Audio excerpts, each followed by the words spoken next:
Information emerging from the Young and the Restless suggests that Sienna Bacall represents an unexpectedly intriguing variable in the evolving story surrounding Claire Newman. Not as a rival or a savior, but as a quiet observer whose past experiences grant her a sharper instinct for danger than most people around her realize.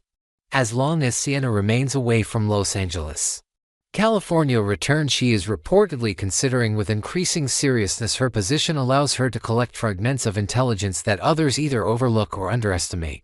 Fragments that may soon become critical once lines are crossed and loyalties are tested. And like those who operate openly within Genoa City's power structures, Sienna exists in the margins, a place where secrets often surface before they are cleaned, repackaged, and sold as respectable narratives. Sienna's connection to Audra Cortez is rooted in a shared past that was never built on trust, only proximity. When Sienna managed to bar alongside the man she believed to be her husband, Matt Clark, she encountered Audra in a professional environment that already carried an undercurrent of risk. At the time, Sienna had no knowledge that Matt was living under the alias Mitch Bacall or that he was deeply involved in trafficking illegal substances behind her back. That ignorance, however, does not translate into naivety. If anything, discovering later that her marriage was built on deception hardened Sienna's ability to read people, particularly those who mask ambition with charm.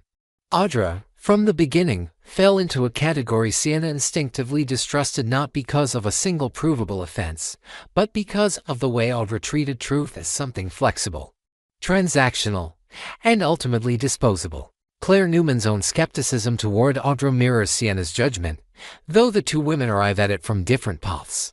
Claire's position within a powerful family has taught her to identify manipulation as a survival skill, while Sienna learned it through personal loss and betrayal. Their shared assessment of Audra as fundamentally unreliable creates an unspoken alignment between them, one that does not require overt alliance to be effective. Audra is not merely disliked, she is categorized as dangerous precisely because she operates in moral gray zones without hesitation or remorse. In this sense, Sienna becomes a kind of silent reinforcement for Claire's instincts, validating suspicions that others may dismiss as paranoia or jealousy. Audra Cortez's history of illicit dealings is no longer a matter of rumor but of documented implication. Through stark black and white flashbacks, the audience has already witnessed Audra orchestrating a calculated con, manipulating a criminal associate out of $500,000 with precision and nerve. That act was not driven by desperation but by confidence, the belief that she could outthink, outmaneuver, and ultimately disappear from consequences. What Audra failed to anticipate was the emotional volatility of the man she deceived. Furious and humiliated, he tracked her down to the shadow room, turning a place of business into a stage for reckoning. That moment marked the point where Audra's cleverness crossed into irreversible danger, setting off a chain of events that would permanently stain anyone involved. The presence of Holden Novak at that critical moment complicates the narrative in ways that Audra has never fully controlled. Holden's intervention was impulsive, driven less by moral clarity and more by the instinct to protect Audra from immediate harm. In the chaos that followed, a punch was thrown, a balance was lost, and a fatal fall occurred. The death itself was sudden, and planned, and devastating in its finality, stripping away any illusion that the situation could be undone. Holden's panic was immediate and absolute, a visceral realization that one moment of violence had rewritten the rest of his life. Turning to Audra for help was not a calculated move but an act of desperation, binding them together through shared culpability rather than trust. The decision to bury the body was the moment that transformed an accident into a pact of silence. From that point forward, Audra and Holden were no longer simply accomplices to a tragic event. They became guardians of a secret that demanded constant vigilance. Every interaction, every future alliance, and every apparent reconciliation would be shaped by the knowledge that exposure meant mutual destruction. Their recent settlement, framed publicly as a resolution of past tensions, was in truth a reaffirmation of that original promise to protect the secret at all costs. It was not forgiveness that united them, but fear, and fear is a far more durable bond.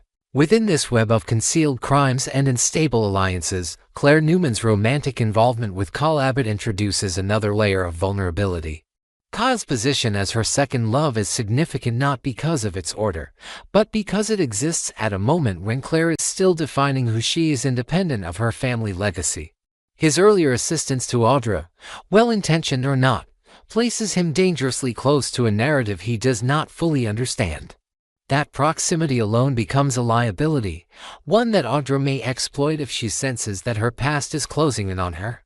For Claire, the realization that people she cares about may already be entangled in Audra's history deepens her internal conflict, forcing her to confront how much truth she is willing to uncover and how much damage that truth might cause. Sienna Bacall's role in all of this remains deceptively quiet, yet her awareness of Audra's character gives her a vantage point others lack. She does not need proof to sense that Audra's life is built on unstable foundations, nor does she require validation to recognize patterns of manipulation. As Sienna weighs the possibility of returning to Los Angeles, the question is no longer whether she carries useful information, but whether she will choose to act on it. Her past has already taught her the cost of staying silent, and that lesson lingers beneath every decision she makes. What makes this convergence of characters particularly volatile is not the existence of secrets, but the number of people who believe those secrets are safely buried. Audra's confidence, Holden's fragile composure, Claire's growing suspicion, Kyle's unintended involvement, and Sienna's quiet vigilance all orbit the same unresolved truth. The longer it remains hidden, the more catastrophic its exposure will be. In a world where power often shields wrongdoing, it is the overlooked voices, those shaped by betrayal rather than privilege, that tend to disrupt the illusion of control. And as the past begins to press against the present, the real danger is not that the secret will surface, but that it will do so at a moment when no one is prepared to survive its consequences.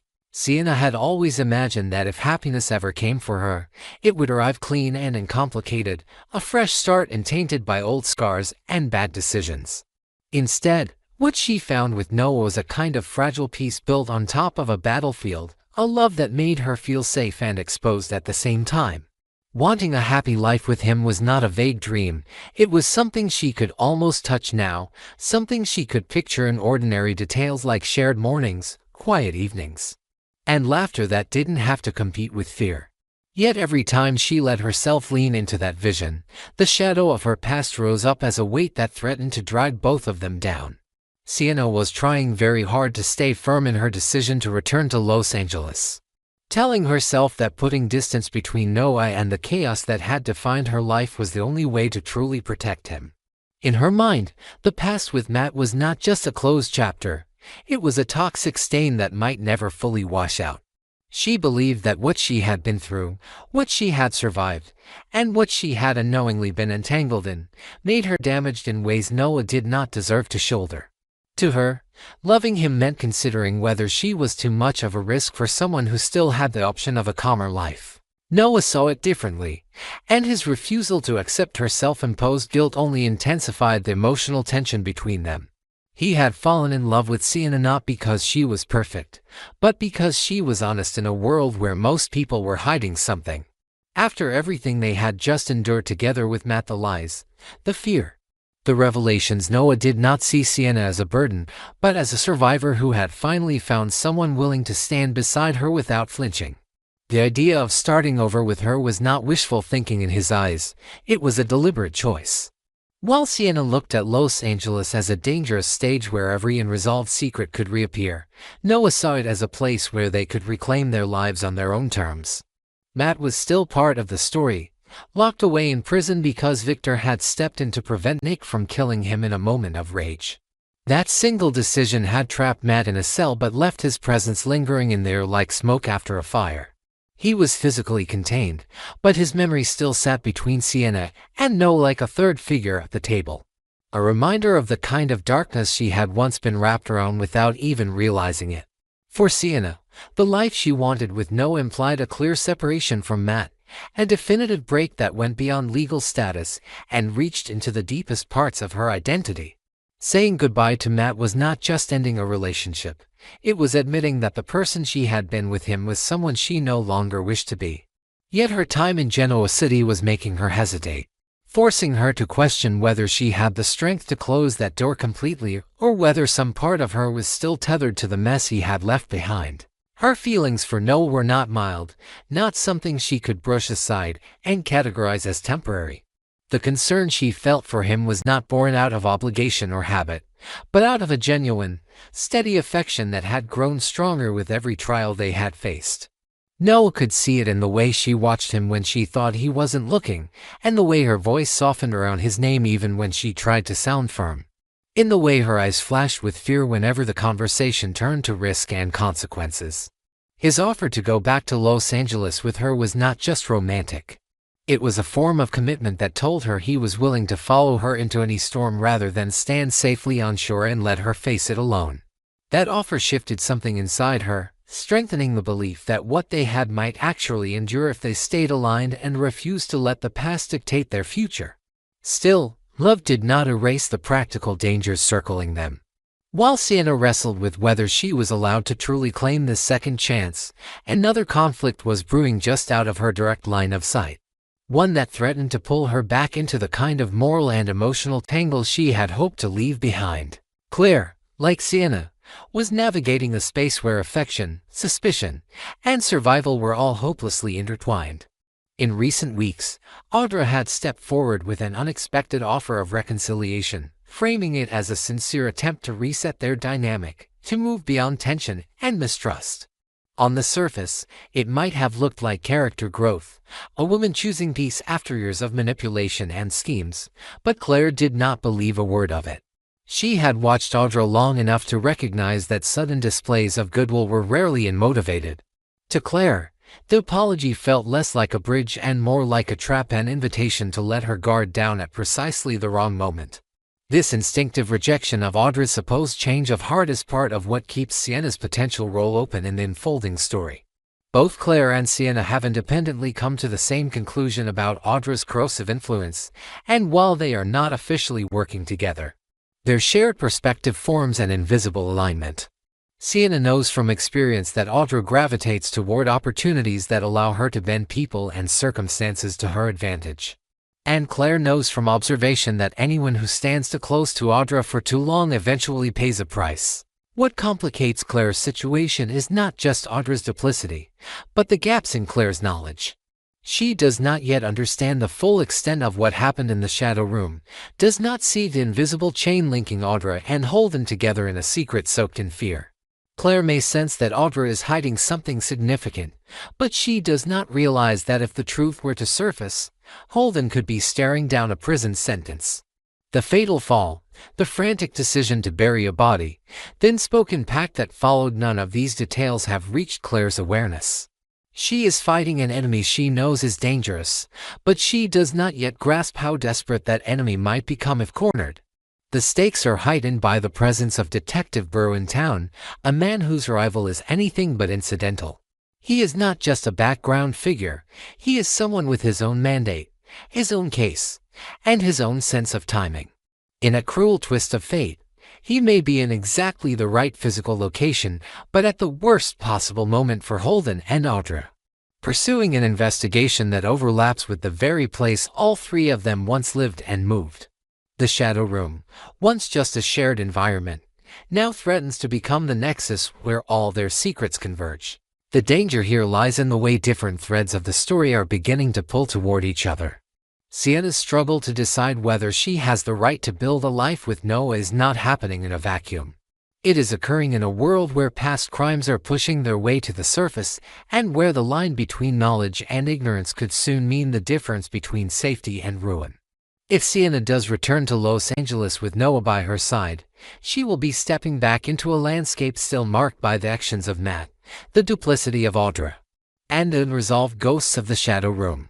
If she stays, she risks losing the future she and Noah could share, sacrificing happiness in the name of protecting him from dangers he has already chosen to face with her. Claire, meanwhile, stands at the edge of a revelation she does not know is coming, trying to strategize against someone whose greatest vulnerability remains hidden. Detective Burrow's investigation is like a fuse already lit, moving steadily toward an explosion no one is prepared for. In that sense, every character is trapped in a moment of waiting. Sienna waiting to decide if she will choose love over fear, Noah waiting to see if his faith in her is enough. Claire waiting for confirmation that her instincts about Audra are justified, Audra and Holden waiting to see whether the past will stay buried or claw its way back into the light. And Burrow waiting for the final piece of a puzzle he doesn't yet realize is scattered across all of their lives. When all of these currents are placed side by side, the emotional tension becomes almost unbearable. Sienna's desire for a simple, happy life with Noah is heartbreakingly sincere, but it exists in direct opposition to the complexity of the world they inhabit. She is not wrong to think that her past is heavy, nor is Noah wrong to believe that their love can carry it. Claire is not wrong to doubt Audra, and yet she is in danger precisely because she does not know enough. Burrow is not wrong to follow his instincts, but his timing could devastate people who are already standing on fragile ground. What makes the situation so compelling is that there is no clean path forward for any of them. Every choice carries a cost, every truth threatens to wreck something worth saving, and every attempt at a fresh start risks stirring up the very shadows they are trying to outrun. In that kind of world, happiness is not a gift, it is an act of defiance. And perhaps that is why Sienna hesitates, not because she doesn't love Noah enough, but because she understands just how much courage it will take to claim a future that refuses to be dictated by the sins and secrets of the past.